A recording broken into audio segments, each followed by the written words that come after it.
ফিরলাম বিরতির পর। দেখছেন ধর্মযুদ্ধ 2024। ভোটে বিক্ষিপ্ত অশান্তি, হুঁশিয়ারি সুকান্তর। ভোট লুট করতে দেব না, যে দেবতা যে ফুলে সন্তুষ্ট সেই ফুলই দেব। প্রত্যেক ক্রিয়ারই সমান ও বিপরীত প্রতিক্রিয়া আছে। আমাদের ক্যাম্প যেন আগে ভাঙচুর না হয় সেটা দেখার দায়িত্ব পুলিশ প্রশাসনের। হুঁশিয়ারি সুকান্ত মজুমদারের। সুকান্ত মজুমদার বিজেপির রাজ্য সভাপতি, তার হুঁশিয়ারি ভোটে বিক্ষিপ্ত অশান্তি এবং হচ্ছে তার যেমন বক্তব্য, পাশাপাশি তিনি হুঁশিয়ারি দিয়েছেন যে ভোট লুট করতে দেব না, যে দেবতা যে ফুলে সন্তুষ্ট সেই ফুলই দেব। প্রত্যেক ক্রিয়ারই সমান ও বিপরীত প্রতিক্রিয়া আছে। আমাদের ক্যাম্প যেন আগে ভাঙচুর না হয় সেটা দেখার দায়িত্ব পুলিশ প্রশাসনের। হুঁশিয়ারি সুর সুকান্ত মজুমদারের গলায়। কি বলছেন শোনাবো। লুট করতে দেব না, যে দেবতা যে ফুলে সন্তুষ্ট আমরা সেই ফুলই দেব।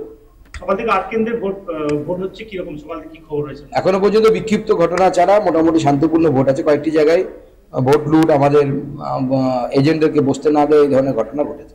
বীরভূমে ভোট উত্তাপে বীরভূমের সিউড়িতে বিজেপির ক্যাম্প ভাঙচুর, তৃণমূলের ক্যাম্প ভাঙচুর, কি বলবেন এটা? না, আমাদের ক্যাম্প ভাঙচুর করলে তো সব প্রত্যেক ক্রিয়ারই সমান এবং বিপরীত প্রতিক্রিয়া আছে। আমাদের ক্যাম্প যেন ভাঙচুর না হয় আগে, সেটা দেখার দায়িত্ব পুলিশ প্রশাসনের। নাহলে আমরা অনেক কিছু ভাঙবো। আরো শুনলেন আপনারা সুকান্ত মজুমদারের বক্তব্য। আমি অনিন্দ্য আপনার কাছে আসবো। সুকান্ত মজুমদারের এই যে বক্তব্য আপনারা শুনলেন, কি বলবেন? না, একটা দেওয়াল লেখন ছিল অনেক আগে, যখন আমি রাজনীতিতে ঢুকেছিলাম, যে তেলের শিশির ভাঙলে পরে কুকুর ওপর রাগ করো, তোমরা যেসব বুড়ো খোকা ভারত ভেঙে ভাগ করো। আজকে মনে হচ্ছে তারই প্রতিচ্ছবি আমরা সুকান্তবাবুর গলায় দেখতে পাচ্ছি। এখন ইলেকশন কমিশনারের দায়িত্ব যে মানুষ ঠিক করে ভোট দিতে পারছে কিনা, সুষ্ঠু এবং শান্তিপূর্ণ নির্বাচন হচ্ছে কিনা। কিন্তু সুকান্তবাবু আমার মনে হচ্ছে কোথা থেকে একটা হতাশার সুর ওনার গলায় আমি শুনতে পাচ্ছি। যে হতাশা আমি বিজেপির বিভিন্ন প্রার্থীদের বলার সময় আমরা দেখতে পাচ্ছি, এবং তার সাথে আমরা দেখতে পাচ্ছি এই সুকান্ত আর দিলীপের যে লড়াই, সেই লড়াই আজকে বালুরঘাটের মাটি কিন্তু নড়বড়ে হয়ে গেছে। এটা সুকান্তবাবুর কাছে আগাম খবর আছে। এখন খবরে ভেসে থাকতে হবে কীভাবে? এখন সুকান্তবাবু জানেন যে দিলীপ ঘোষ যেভাবে খবরে ভেসে থাকেন, শুভেন্দু অধিকারী যেভাবে খবরে ভেসে থাকেন, এসব কথা না বললে আপনার ক্যামেরা এবং তার সাথে আপনার বুম এখানে ওনার কাছে আসবে না। তাই নিজের ছবিকে প্রতিষ্ঠিত করার জন্য এবং নিজেকে একটা নেতার স্বীকৃতি দেওয়ার জন্য এই ধরনের উস্কানিমূলক বক্তব্য দিচ্ছে। আমরা পরিষ্কার বলছি যে শিখা চ্যাটার্জি যেদিন ওইখানে উত্তরবঙ্গে ভোটের সময় বিজেপির এমএলএ গিয়ে ভোট লুট করতে গিয়েছিল, তারও আমরা প্রতিবাদ করছি। আবার তৃণমূল কংগ্রেসে যদি কেউ ভোট লুট করতে চায় তারও প্রতিবাদ করছি।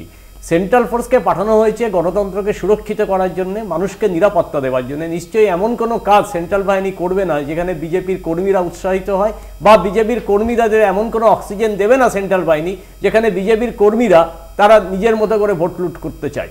এখন প্রশ্ন হচ্ছে, দেখুন, একটা রাজ্য সভাপতির এই ধরনের মন্তব্য, এতে কিন্তু যদি জেলা স্তরে বা আপনি যদি একদম বুথ লেভেলে যান, তারা কিন্তু একটা উদ্দীপনা তৈরি হবে, উত্তেজনা ছড়াতে পারে।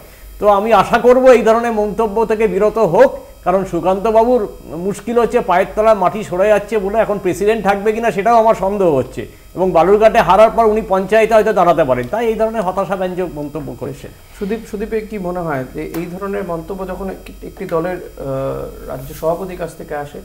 দেখুন, ভেঙে দেওয়ার রাজনীতিও বিজেপি করে। সারা ভারতটাকে ভেঙে টুকরো করে দিয়েছে। সাম্প্রদায়িক সম্প্রীতির কথা যায় যে রাজনৈতিক দলগুলো বলে তাদেরকে ইডি সিবিআই দিয়ে ভয় দেখাও আর ভারতবর্ষকে ভাঙো, সব জায়গায় বিভাজনের রাজনীতি করো। তো তারা সকাল থেকে রাত পর্যন্ত ভাঙার রাজনীতি করবে, ভেঙে দেওয়ার, গুঁড়িয়ে দেওয়ার কথা বলবে। ওরা তো প্রকাশ্যে চিৎকার করে বুলডোজারের রাজনীতিকে প্রমোট করে। ওরা বলে যে বুলডোজার, উত্তরপ্রদেশের বুলডোজার সারা ভারতবর্ষের মডেল। তা আমরা বলি উন্নয়ন বাংলার যেমন মডেল, উন্নয়নটাই আগামী দিন ভারতবর্ষের মডেল হোক। কন্যাশ্রী, রূপশ্রী, শিক্ষাশ্রী, ঐক্যশ্রী, এগুলো মডেল হোক। কিন্তু ওরা ভাঙার রাজনীতি করে, আমরা গড়ার রাজনীতি করি। আমি একই রকমভাবে বলবো যে সুকান্ত মজুমদার যে জাতীয় মন্তব্য করছেন, তা থেকে যদি কোনো রকম উত্তেজনামূলক পরিস্থিতি তৈরি হয় তাহলে নির্বাচন কমিশনের উচিত ওনাকে ব্যান করা। কিন্তু দুর্ভাগ্যজনক বিষয় হচ্ছে যে যখন দেশের প্রধানমন্ত্রী সরাসরি ধর্মীয় বিভাজনের পক্ষে কথা বলেন, ধর্মীয় বিভাজন বলেন যে মুসলমানদের তাড়িয়ে দেওয়ার জন্য বিজেপিকে ভোট দিন, বলেন যে ঘুষপেটিয়াদের ভারতবর্ষ থেকে তাড়িয়ে দেওয়ার জন্য ভোট দিন, যাদের বেশি বেশি বাচ্চা হয় তাদেরকে ভারতবর্ষ থেকে তাড়িয়ে দেওয়ার জন্য ভোট দিন, নির্বাচন কমিশন প্রায় 15 দিন হয়ে গেছে আজ পর্যন্ত একটা নোটিশ ইস্যু করেনি। সুতরাং আমাদের লড়াইটা এই দলদাস নির্বাচন কমিশনের বিরুদ্ধেও।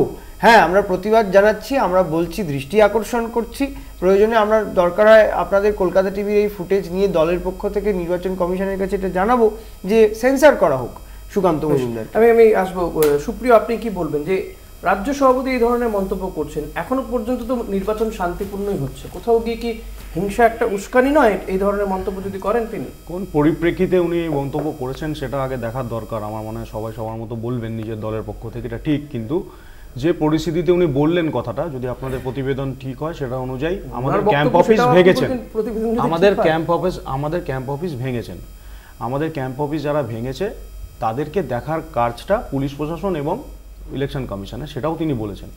যদি এরকম ঘটনা না হয়, আমরা তো প্রত্যেকবার হচ্ছে বিরোধী দলে থাকবো আর কোনো জায়গায় নমিনেশন দিতে পারবো না, কোনো জায়গায় বুথ ক্যাম্প লুট হবে, কোনো জায়গায় ভোট দিতে পারবে না ভোটাররা আমাদের, প্রত্যেক দিন যদি এই ঘটনাগুলো ঘটতে থাকে তাহলে আপনাদের কি মনে হয় যে কি করা উচিত? সেই হিসাবে তিনি এই কথা বলেছেন। দ্বিতীয় কথা, এখানে ঘুষপেটিয়ার কথা বলা হলো। আচ্ছা, যারা এই যে মমতা বন্দ্যোপাধ্যায় তো একটা সময় এই মানে বামফ্রন্টের বিরুদ্ধে এই অভিযোগ এনেছিলেন যে বাইরে থেকে মানে অনুপ্রবেশকারীদেরকে নিয়ে ভোটার কার্ড তৈরি করে দিয়ে সিপিএম নাকি বারবার করে ভোট যেতে, বারবার করে বলেছেন। সেই কথা এখন আবার ওর মুখে সুদীপ কেন এই কথা বলছে আমি জানি না। তাহলে যারা বেআইনিভাবে ভারতবর্ষে ঢুকছে বা ঢোকার ক্ষেত্রে যদি কোনো হচ্ছে মানে বেআইনি কাজ হয়ে থাকে, সেটা যদি প্রধানমন্ত্রী অ্যাড্রেস করেন তাতে কি সমস্যা আছে আমার জানা নেই। কোনটা বেআইনি? এই যে ঘুষপেটিয়াদেরকে তাড়িয়ে দাও, মানুষের বেশি বাচ্চা হয় তাদেরকে তাড়িয়ে দাও। আপনি বললেন ভিডিওটা শোনাবো, জানি না আমি ভিডিওটা এই শোনাবো। স্টেটমেন্ট বাচ্চা হয় বলে প্রধানমন্ত্রী কোথায় তাড়িয়ে দিতে বলে এই স্টেটমেন্ট আমি জানি না। কিন্তু প্রধানমন্ত্রী নিজেই 7 নম্বর সরকার, অবশ্যই দেখাতে পারবো, একদম দেখাতে পারবো। আমি চালাচ্ছি কলকাতা টিভি অ্যালাউ করুক, আমি চালাচ্ছি ভিডিওটা। আমাকে না 1 মিনিট সময় দাও, ভিডিও তো দেখা না, বাকিরা বলুক স্টেটমেন্টটা যে করেছে প্রধানমন্ত্রী, এটা তোমায় চালাও।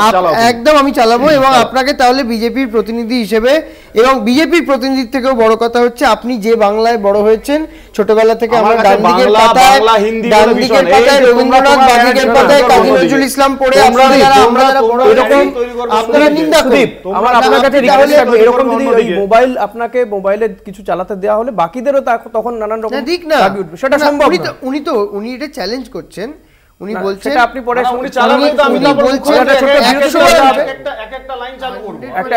একটা বিরতিতে যেতে হবে, বিরতির পরে আবারও ফিরবো আমরা এই আলোচনায়, সঙ্গে থাকবেন।